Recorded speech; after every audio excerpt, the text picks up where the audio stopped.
Is President Trump giving TikTok more time? Will you extend, if a TikTok deal is not made on the timeline you gave, will you extend that? Probably, yeah. You will? I think, look, we have a lot of interest in TikTok.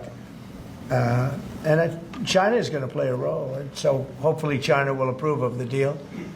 But they're going to play a role. But we have a lot of interest in TikTok.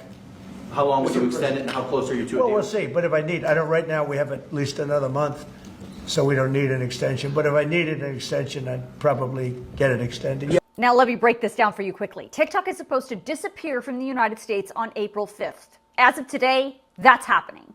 That's according to Trump's own executive order, which he signed just hours after he was sworn into office.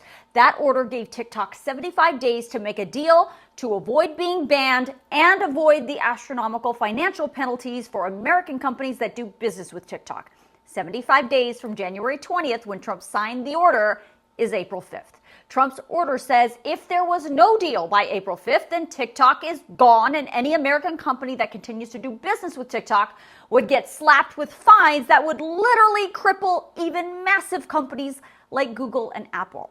Well, as I have been reporting, the Protecting Americans from Foreign Adversary-Controlled Applications Act that went into effect on January 19th says, in order for TikTok to avoid all of that mess, its parent company, ByteDance, needs to divest or sell TikTok in what's called a qualified divestiture. The whole point of the law is to remove China from the equation. But here's where things get interesting. The law also says the only person who can determine whether ByteDance has successfully executed a qualified divestiture is the President of the United States. So yes, in the end, it's up to Trump to make this deal, and he's the only one who gets to say whether TikTok has done enough to satisfy his concerns about China's alleged influence and the alleged national security concerns that Congress has. I say alleged because Congress and the U.S. government to date have never produced a shred of concrete evidence to back up any of those claims. They've never been able to prove publicly in court any of those things are happening. It's all been very hypothetical. Now, that's neither here nor there. I just wanted to make sure I'm clear on it. Now, back to this idea that the law says really this whole deal is now up to Trump.